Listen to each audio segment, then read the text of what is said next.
Doctor साहब, एक तरफ पीडीएम के धरने से आज मरियम नवाज साहिबा ने भी खिताब किया और काफ़ी तनकीद का निशाना बनाया उन्होंने साबिक़ वज़ीर आज़म इमरान खान साहब को और मौजूदा चीफ जस्टिस को। दूसरी जानिब सुप्रीम कोर्ट में इस केस की समाअत हुई है इंतखाबात के हवाले से और चीफ जस्टिस ऑफ पाकिस्तान की जानिब से कहा गया कि पीटीआई और हुकूमत जो है वो मुज़ाकरात की तरफ दोबारा जाए। मामलात को किस तरफ जाता देख रहे हैं और क्या इस जो सियासी कशीदगी को हम देख रहे हैं इसमें कमी आ सकेगी? जी, आप इस तरह से कहें कि एक और बुरा दिन था आज। और बुरा दिन इस सेंस में कि मेरे नहीं ख्याल कि पाकिस्तान की तारीख में या इस खित्ते की तारीख में कभी ऐसा हुआ हो कि किसी भी मुल्क की सबसे बड़ी अदालत के बाहर एक बहुत बड़ा इज्तिमा जी। बड़ा इज्तिमा था। बहुत बहुत ज़्यादा। मैं गया 2-3 दफ़ा, देखा जाकर। और मजबूर हो जो प्राइवेट मीडिया है उसने भी और जो सरकारी टीवी है उसने भी कई अल्फाज उसमें से हज़फ किए, तकारीर में से। और शायद ही कोई ऐसा लफ्ज़ हो पार्लिमानी, गैर पार्लिमानी को छोड़ दें, मतलब तकरीबन मामला।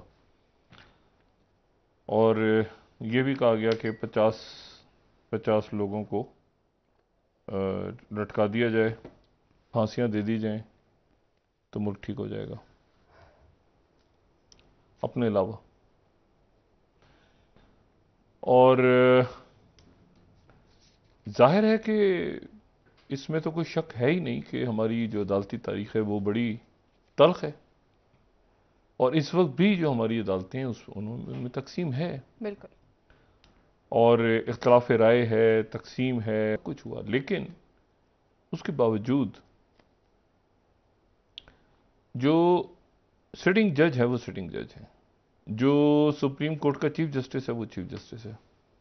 किसी भी सेशन कोर्ट से लेके किसी भी अदालत तक जो जजेस हैं वो जजेस हैं।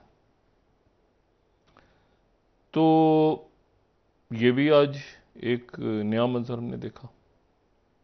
शिकायतें हैं, मैंने पहले आपसे बात करा कि मुतनाज़ हमारी अदालती तारीख बहुत मुतनाज़ है। भुट्टो साहब की फांसी उससे पहले जब से शुरू करें आप, जस्टिस मुनीर, आप एक तारीख की किताबें लिखी जा चुकी हैं इसमें। लेकिन बात यह है कि ऐसा जिस अंदाज का ये मंजर था कि अंदर पार्लियामान में भी गालियां थीं और बाहर भी गालियां थीं। और उसके नतीजे में मैं नहीं समझता कि कोई तासुर अच्छा गया। अगर नवाज शरीफ साहब या जरदारी साहब या देखिए, फैसला उन्होंने खुद करना है। बिल्कुल। उन्होंने खुद फैसला करना है कि क्या ये इसका तासुर अच्छा गया, क्योंकि पुराने सियासतदान है। क्या इसका तासुर अच्छा गया या इसका तासुर अच्छा नहीं गया? आफ्ताब खान शेरपा ने, महमूद खान अचकजई ने, ये हमारी सियासत के बड़े नाम हैं। इन्होंने फैसला करना है, खुद सोचना, खुद। मैं खुद सोचूं कि मैं ये क्या कर रहा हूं, ठीक सही लग रहा है, ये फैसला उन्होंने करना है। ख्वाजा आसिफ साहब ने करना है। इमरान खान तो नहीं थे ना आज। फैसला उन्होंने करना है। तो क्या ये मुनासिब था तरीका? फैसला उन पे छोड़ते हैं। मैं इस पे कोई कमेंट्स हम ना दें तो बेहतर है। उन पे छोड़ते हैं फैसला। ये कहते हुए कि तारीख मुतनाज़ है, ये कहते हुए कि अदालती तारीख मुतनाज़ है, जो तर्ज अमल आज अपनाया पार्लियामेंट के अंदर या बाहर, क्या ये मुनासिब था? फैसला उन पे छोड़ते हैं, क्यों? या तारीख पे छोड़ देते हैं। एक बात।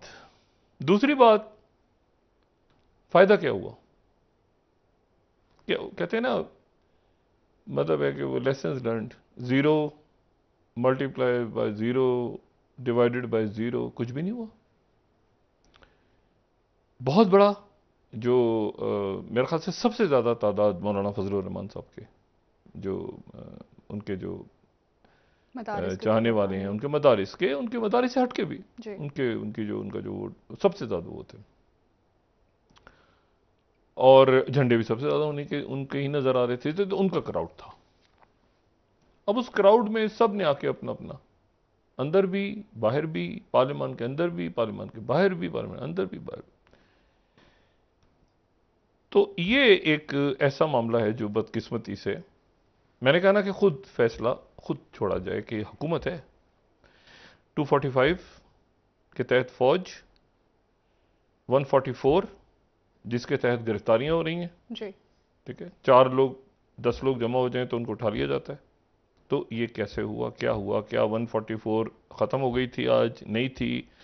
इसके बारे में तो चीफ जस्टिस साहब ने आज जो अदालत में कार्रवाई हुई, ये 9 मई का वाकया भी जहनों से गया नहीं है, तकलीफ दे वाकया, वो अपनी जगह मौजूद है। तो चीफ जस्टिस साहब ने आज जो है वो ये बात की, एक तो ये कि उन्होंने कहा अभी हम सोचेंगे आने वाले दिनों में कि इसको क्या करना है। दूसरी बात उन्होंने ये भी कही कि आइन का तो इंतकाल हो गया जी। ठीक है, तो फातिहा पढ़ ली जाए मेरे ख्याल से आइन की, क्योंकि इलेक्शन तो नहीं हुए 90 दिनों में।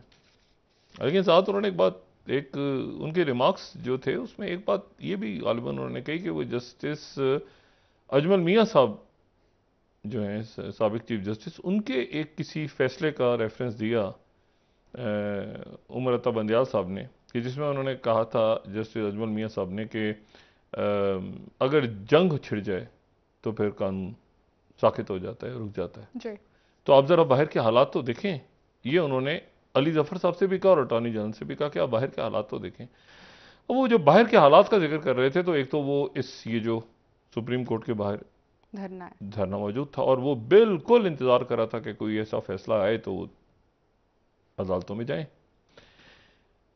तो जाहिर है कि वो फिर फैसला जो है वो उन्होंने कहा अपनी जगह मौजूद है, 4 मई का फैसला उसके बाद में सुनेंगे। लेकिन उसके साथ ही जो एहसास हुआ, देखें इसमें सब ने देखना है कि कौन कहाँ, ये खान साहब के हवाले से जो बात हुई तो चीफ जस्टिस साहब ने कहा कि खान साहब को तो अदालतें पहले ही रिलीफ दे चुकी हैं, अदालतें रिलीफ दे चुकी हैं। ये जो पिछले चंद महीने गुजरे हैं ना, थोड़ा सा रुक के, वो कहते हैं ना सबको ज़रा आराम से देखना है कि कहाँ किससे क्या गलती हुई है, और उसको जब तक मानेंगे नहीं तो आगे नहीं चलेंगे, चल नहीं पाएंगे। कल कौमी सलामती कमेटी का इजलास है जी। और जाहिर है कि मुल्क एक ऐसी जगह खड़ा है जब अब मुतहम्मिल तो पहले भी नहीं था, तो अब तो बिल्कुल ही वो उसके, आप समझें कि उसके अल्लाह खैर करे, बिल्कुल लोगों के ना रियासत अब बर्दाश्त कर पा रही है ये सारे मामलात, गालम गलोच, जलसे, पेशियाँ, हाजिरियाँ, समातें, आगे सब रुका हुआ है मुल्क पूरा। और इस कदर गैर यकीनी और इस कदर पोलराइजेशन या नफरत जिसे कहें एक दूसरे जगह, लेकिन फांसियाँ लगा दो यहाँ पे। एक तकरीर मैंने सुनी पार्लियामेंट में कि इमरान खान को यहाँ बाहर खंबे पे सरेआम फांसी लगा दी जाए। ये पार्लियामेंट की तकरीर हो रही थी और लाइव जा रही थी। तो अब मसला ये है कि ये अगर ये इस तरह से इलेक्शन होगा तो मतलब वो खान साहब को अगर फांसी, अल्लाह ना करे, अल्लाह ना करे, अल्लाह ना करे, अल्लाह सबको खैरियत से रखे, किसी भी एक शख्सियत को इनमें से किसी कोई मकबूल लीडर उसको ख़त्म कर दे, कल इलेक्शन हो तो क्या उसकी पार्टी हट जाएगी? ऐसा तो नहीं होने जा रहा ना, साथ चलना है सबने, अल्लाह सबको खैरियत से रखे और मुल्क को आगे लेके जाना है। लेकिन इस कदर गुफ्तगू, और वो गुफ्तगू जो थी वो सुनाई जा रही थी इस्टेब्लिशमेंट को, ताकि उनको बताया जा रहा था कि देखें ये गद्दार वतन, दहशत गर्द, फलाना डिमांड, कौन क्या है वो उनको पता है भाई, कौन क्या है यकीनन उनको पता है ना, इल्म है, बिल्कुल ठीक है। है। तो इसमें इशू ये है कि इसमें पूरी रियासत रुक गई है। अच्छा, अब दूसरी जो बात है, मैं इस सारी बातें करने के बावजूद दोबारा कह रहा हूं कि अदालती तारीख हमारी मुतनाज़ है और ये अभी भी जो तकसीम है ये गलत है, इसको नहीं होना चाहिए। पहले दिन से हमारा ये था कि काश ये फुल कोड बन जाता, काश ये मुज़ाकरात, तो खैर क्या हो, मुज़ाकरात बड़े अच्छे हो रहे थे, आपको पता है बीच दरमियान में ये हो गया था कि जुलाई, साद रफीक साहब ने कहा था एक और रास्ता भी है मेरे पास, एक और मैं रास्ता भी ढूंढ रहा हूँ, ये बड़े मुज़ाकरात चल रहे थे। वो तो जुलाई के अंदर असेंबली तोड़ने की बात, और उसके बाद जुलाई नहीं अगस्त, मुझे नहीं पता इसमें क्या ईगो का क्या इशू कहाँ से फंस गया जाके, वो 14 मई भी गुजर गई, वो क्या होगा अब। और यहाँ से जो खान साहब को हमेशा हमने तो ये मशवरा दिया कि खान साहब फाइट वो कहते हैं live to fight for another day, मतलब आप अगला इलेक्शन जीतने के लिए लड़ें। ये ना हो कि सारे के सारे लोग अंदर पड़े हों और आपके ऊपर भी केसेस बन जाएं, और आप जब इलेक्शन में जाएं, एक बेहतर इलेक्शन हो, उस इलेक्शन में आप जीतें, कोई दूसरा जीते, माहौल ऐसा बने, मुस्लिम लीग नून जीते, सब जीतें, और मतलब जो भी जीते वो फैसला, वो आगे मुल्क आगे चले। लेकिन यहां तो मामला कुछ और हो गया। अच्छा, अब ये कि वो इमरान खान पॉलिटिकल लीडर्स की बात नहीं कर रहे, अब उनका हदफ किसी और तरफ है, ये इमरान खान की बात नहीं कर रहे, इनका हदफ भी कहीं और चला गया। तो ये एक इस तरह मुल्क ये नहीं चलते, इस तरह रियासतें नहीं चलते। यहीं पर कहते हैं ना, बस अब ये मेरा ख्याल है कि बस अब बतौर मुल्क हमारा जो है ना, पब्लिक का या मुल्क रियासत यहाँ पे आके कि भाई कोई किसी को देखो तो इधर, किसी को उधर, कोई उधर बोल रहा है, कोई उधर बोल रहा है, तो कहते हैं बैठ के सोचने का वक्त है सबका। और मेरा ख्याल है कि अब चूंकि सबने अपने अपने वो आखिरी कहना चाहिए ना कि जो तोपें जिसके पास थी, जिसके पास मिसाइल थे, जिसके पास जो कुछ था बोलने के लिए, वो बोल गया। इसके आगे अब कुछ है नहीं बात करने के लिए।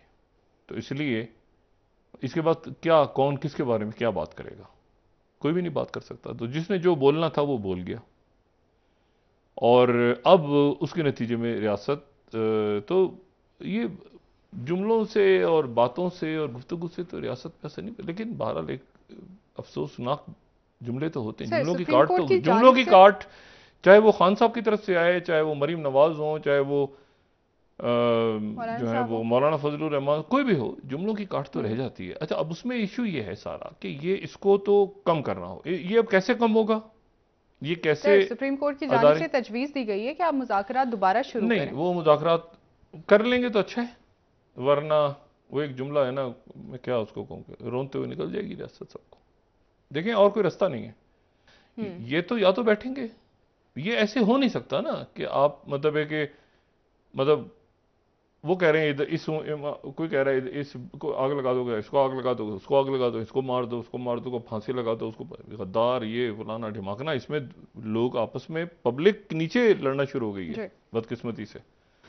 तो ये सारा थम गया मामला इधर, और आज है 15, तो 15 तारीख से ऑनवर्ड्स अब ये मामला तो आपको जरा एक पीक पे तो जाएंगे, लेकिन थोड़ा थोड़ा इसमें ठहराव आना चाहिए।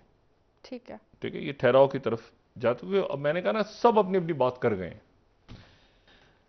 एम्पायर स्ट्राइक बैक, एम्पायर रियासत जो है वो इस पे स्ट्राइक बैक करेगी। ठीक है, ठीक है। और जहां पे ज्यादती हुई है यकीनन उसका मुदावा होगा। जहां पर बिला जवाज की बात हुई है, मेरा ख्याल है उसको प्रॉपर देखा जाएगा मुख्तलिफ अंदाज में। क्यों बिला जवाज भी तो हुई है ना चीज़। मुझे बताएं, ये इस्लामाबाद हाई कोर्ट के अंदर उस दिन जो खान साहब आराम से आ सकते थे, गिरफ्तार किया, लोग आ गए, फिर जमा हो गए, फिर शोर होगा, फिर वो खान साहब को तकरीर उन्होंने कर दी, वो नहीं करनी चाहिए थी उनको। इसीलिए आज जो अदालत के अंदर ये बात हुई कि मॉरल हाई ग्राउंड्स का जिक्र हुआ बार बार कि आपको रिलीफ है, तो ये मॉरल हाई ग्राउंड्स बहुत ज़्यादा इंपॉर्टेंट होते हैं। तो ये उसके पे बस वो बात कहीं से कहीं निकल गई है। अच्छा, अब उसमें ये हुकूमत के लिए रेफरेंस बनाएंगे, रेफरेंस बंदियाल साहब के ऊपर। बंदियाल साहब, मैं यहाँ पर देखें, फायजीसा साहब ऐसे काबिल तराम है, हम तो बात ही कभी नहीं करते, मतलब एक जनरल बात करते हैं। एक जनरल बात होती है कि रेफरेंस जो है वो किसी ग्राउंड पे बनता है, मतलब उसका एक ग्राउंड है। मतलब मिसाल के तौर पे अगर आपने फर्ज करें साकिब निसार साहब के ऊपर रेफरेंस बनाना है, वो फर्ज करें वो चीफ जस्टिस हैं, तो साकिब निसार साहब के ऊपर रेफरेंस आप कैसे बनाएंगे? मतलब उसके कोई ग्राउंड होगा ना। आप चले जाएं 2000, नहीं आप 2000 चले जाएं, 2018 में चले जाएं ना जी। अब आपने साकिब निसार साहब पे बतौर चीफ जस्टिस एक रेफरेंस बनाना है। अब आप किस बेस पे बनाएंगे? फैसलों पे? भाई कोई मिसकंडक्ट होगा ना, कोई करप्शन होगी, कोई मतलब किस चीज पे? इस बात पे आप नहीं बना सकते रेफरेंस। इवन इफ्तिखार चौधरी के साहब के उसमें चले जाएं तो रेफरेंस किस चीज पे बनेगा? वो कोई ग्राउंड होगी ना। ये ग्राउंड के अच्छा जी उनके बेटे ने अगर गड़बड़ की है उसके प्रूफ्स मिलते हैं और कोई चीजें, कोई ग्राउंड सॉलिड ग्राउंड होनी चाहिए ना आपको। ये टेलीफोन कॉलों के ऊपर तो रेफरेंस नहीं बनते।